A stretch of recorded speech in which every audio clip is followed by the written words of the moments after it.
लोकसभा चुनाव के लिए सभी दल तैयारियों में जुटे हुए हैं, लेकिन जो हालात और तस्वीरें सामने आ रही हैं, उसे देखकर तो एक बात साफ है कि अगर बीजेपी को छोड़ दिया जाए तो किसी भी पार्टी में कुछ भी ठीक नहीं चल रहा। सबसे ज्यादा जो खराब हालत है वो अखिलेश यादव की पार्टी समाजवादी की है। घर की लड़ाई अब सड़क पर आ चुकी है। यूं कहें, जो पीडीए फॉर्मूला उन्होंने बीजेपी को हराने के लिए दिया था, अब वो उनके जी का जंजाल बन चुका है। हालत देखकर तो यही लगता है कि बीजेपी को घेरने का ये हथियार उन पर मिसफायर कर गया है। दूसरे दल छोड़िए, पार्टी के नेताओं ने अब मोर्चा खोल दिया है। पहले स्वामी प्रसाद मौर्य, फिर पल्लवी पटेल और अब सलीम शेरवानी के बागरी तेवरों ने अखिलेश यादव की टेंशन बढ़ा दी है। ऐसे में लगने लगा है कि अखिलेश यादव का पीडीए फॉर्मूला उन्हीं के पार्टी के लोगों पर भरोसा नहीं है। ऐसे में जनता के बीच वो कैसे पीडीए फॉर्मूला सफल बनाएंगे, इस पर भी कई सवालिया निशान खड़े होने लगे हैं। नमस्कार, मैं आपके साथ अंशिका। दरअसल अखिलेश यादव ने जून 2023 में सपा की पीडीए यानी पिछड़ा दलित अल्पसंख्यक मुहिम की शुरुआत की थी। उनका दावा था कि ये तीनों वर्ग मिलकर उत्तर प्रदेश में भाजपा का विजयी रथ रोकेंगे। इसके जरिए अखिलेश ने गैर यादव, ओबीसी और यूपी में कमजोर पड़ रही बीएसपी के कोर दलित वोट बैंक को साधने की कोशिश की थी। इतना ही नहीं, परंपरागत मुस्लिम वोटर्स को भी छिटकने से बचाने की कोशिश के तौर पर उनके इस अभियान को देखा गया था।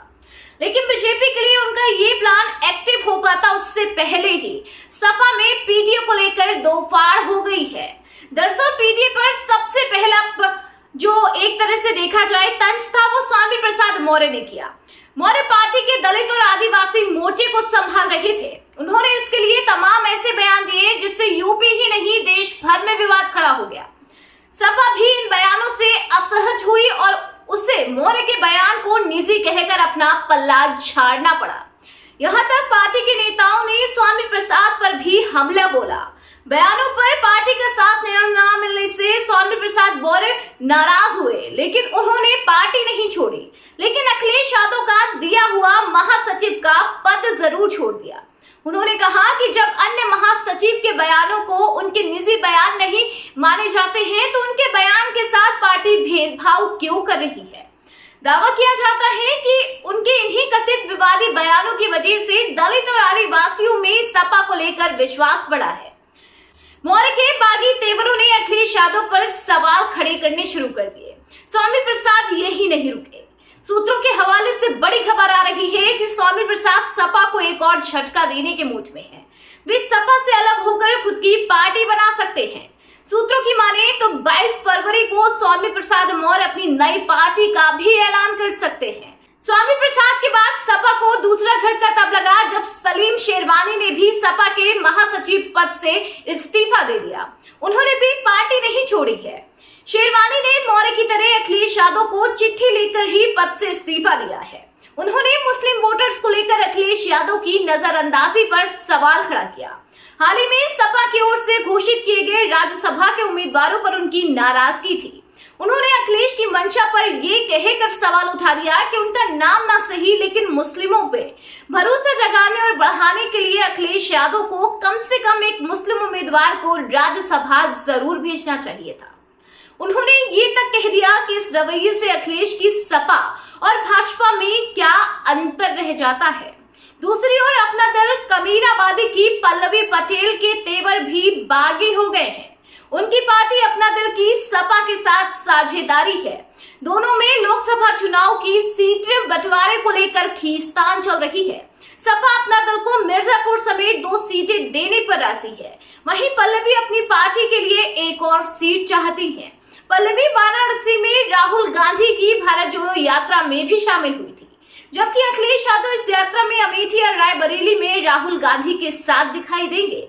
ऐसे में अखिलेश से पहले स्वतंत्र होकर पहले ही कांग्रेस की न्याय यात्रा में शामिल होने के पल्लवी पटेल के इस फैसले को बगावत के तौर पर भी देखा जा रहा है।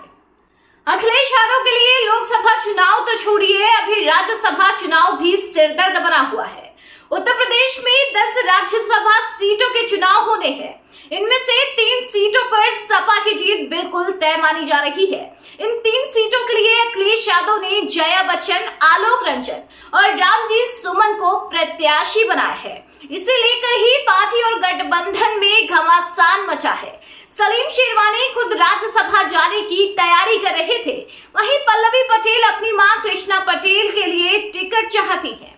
अखिलेश पर इसे लेकर भी निशाने साधे जा रहे हैं कि उन्होंने पीटीए का ध्यान नहीं रखा।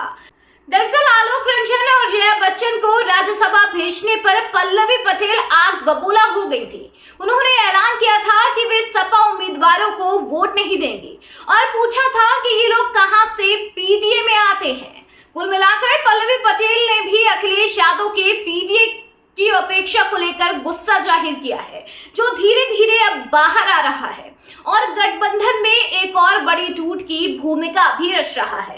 बहरहाल अखिलेश यादव के लिए अभी बीजेपी नहीं बल्कि उनकी पार्टी के लोग ही सबसे बड़ी चुनौती बने हुए हैं। फिलहाल देखना दिलचस्प होगा कि अखिलेश यादव राज्यसभा चुनाव के साथ लोकसभा चुनाव में सपा की नैया कैसे पार लगाते हैं और बीजेपी को मात देने के लिए क्या रणनीति अपनाते हैं। क्या इस खबर पर आपका क्या कहना है, हमें कमेंट बॉक्स में जरूर बताएं।